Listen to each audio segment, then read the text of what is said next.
And that's free for nonprofits, you know, just a donation to the food bank. So fantastic to support the community. We're happy to partner there, and it'll be a great event. So March 14th. There's business cards with the Bow River Chapter website. The information on their spotting, because one of the volunteers we lack is a webmaster. So if you are that volunteer and you're a webmaster, we really need you. Talk to us. So on that note, that's a little bit about the Bow River Chapter and what we're doing. We do what we can. We'd love to do more, but that's up to you. So tonight's presentation, getting where to start for fly fishing. I see some of our regular fly fishing friends here, so we'll certainly be informative. Terry has presented other social nights for us. He's been a guide on the Bow River for 15 years this year. Happy anniversary again. I'm sure your wife extends the same sentence.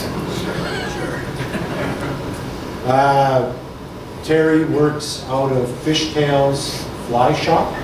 They're a great sponsor, supporter, partner, everything that a volunteer group could want in a business in town. They donate stuff, they support, they send their employees down.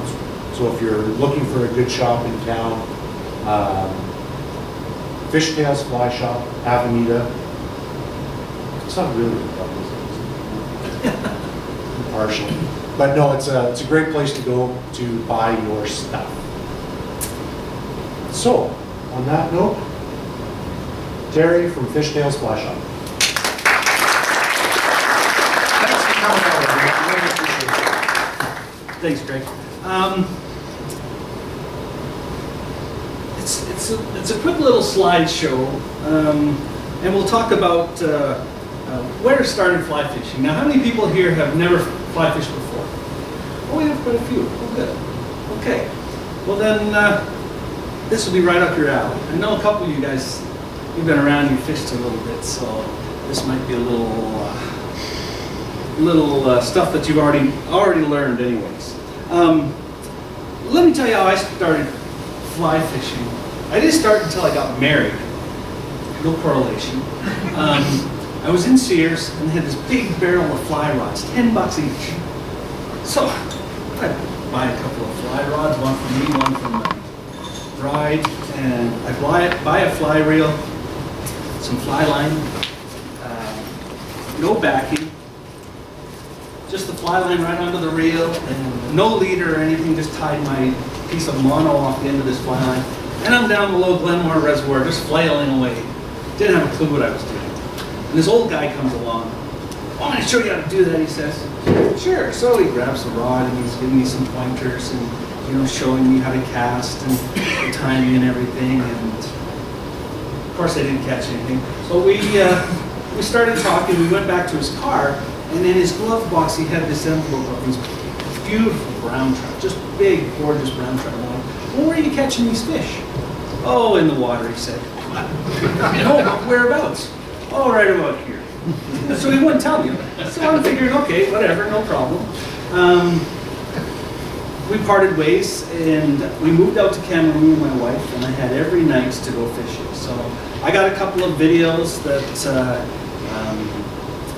Doug Swisher videos, you know, from the basic casting on to the advanced stuff. And I watched those things religiously, and I got out there and basically tried to teach myself how to cast, and kind of got it down, and I thought I was pretty good, and I decided to, you know, kind of cut my teeth by Canmore there.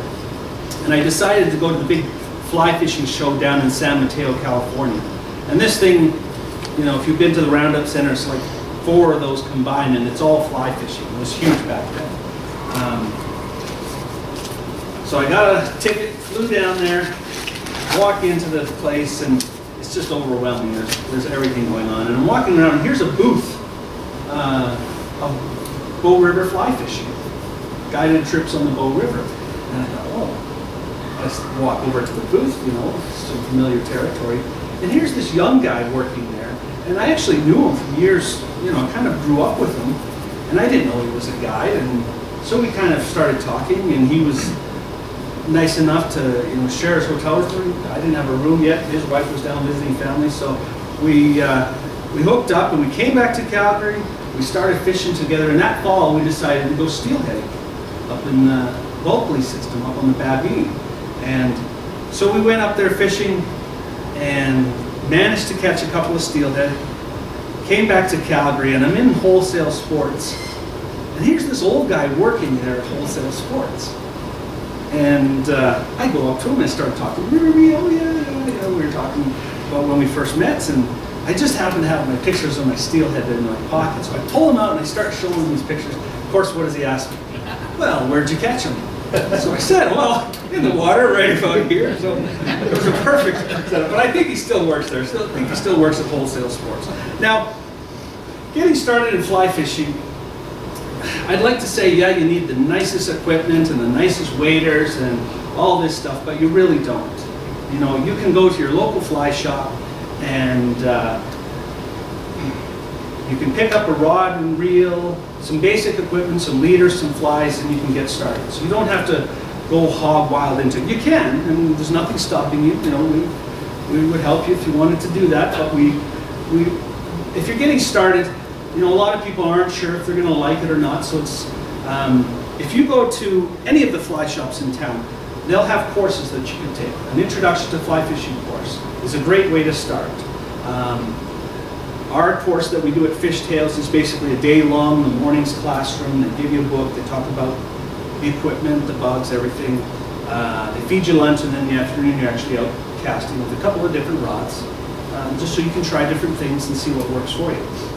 And then you can go back to the shop, and if you find it's interesting to you, you can get into it for quite an inexpensive price. You don't have to go crazy.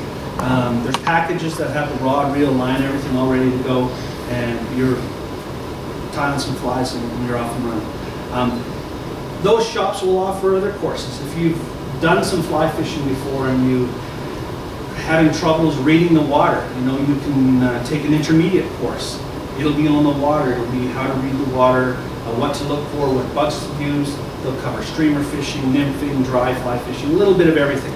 So the shops around town are a great resource if you're just getting started.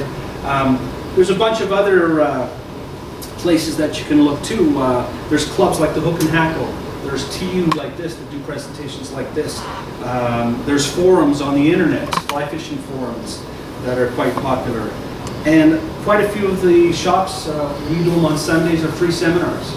If you go to their websites, they'll have information on seminars that they're usually doing every weekend. And it's usually during the winter when the fishing isn't going on. I mean, you can still fish in the winter time, but most of the time it's in the summer when you're doing most of your fishing. So in the winter, the shops will offer free seminars that you can do every Sunday. I think one of them does them on Saturdays as well. But you can go to the shop and it's just free information. You can soak it all up. You can learn the way I did. I grabbed some videos and basically taught myself. So there's all kinds of, and now, I mean, there's all kinds of videos out there, DVDs that have information on how to get started, the basics of casting, bugs, a little bit of everything. But we'll talk a little bit about that when we go on here. Did I miss anything? And another great resource, if you've got the equipment, you're out fishing, are other fishermen on the water. If you're willing to go up to them and talk to them, don't interrupt their dry fly fishing if they're casting to a rising fish or something. But if you see them taking a break on the bank, usually if you go up to 99% of them and talk to them, they'll talk to you, they'll tell you what's happening on the water. If you see them catching fish, probably know what they're doing. So you can go up to them and ask them, and chances are they'll share some information to you. Now, there was a good show end of January, the Fly Fishing Exposition. It's nothing but fly fish. It's the largest one in Western Canada. That's another great resource. You pay your $10 or whatever to get in there, but there's free seminars going on, free casting seminars, fly tying seminars if you're into the fly tying. Just a good show to go if you've never been, to learn a little bit more about fly fishing to see if you're interested in it. Now, where to start? You get to the river, and it is a big river. If you've come from a place fishing small streams and stuff, you get to the Bow River, everybody always comes into the shop and says, you know, I just don't have any luck on the Bow River, and I'm not catching any fish. We always tell the people, well, take a look around you, and sometimes you can see here there's some bugs on the water. Sometimes on the surface of the water it'll tell you what's happening. Sometimes it's a little more obvious. I mean, this was in, I think in May. The blooming olives were coming off, and it was just crazy. I mean, you could barely move. I mean, rowing down the river, you know, you had to keep your mouth shut because there were so many bugs.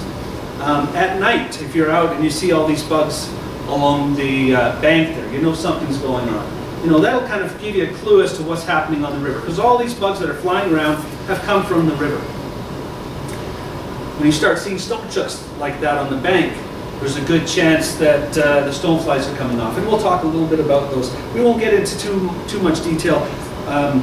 You know, through the shop there too, we do, if you like bugs, we do a bug seminar, and it's basically we go to the river, we stir up some rocks and pull all the bugs out and see what's going on. But if there's nothing happening on top, if you don't see anything, oh, this was a little video clip. So if you saw those shucks on the bank there, you might want to start flipping over some rocks and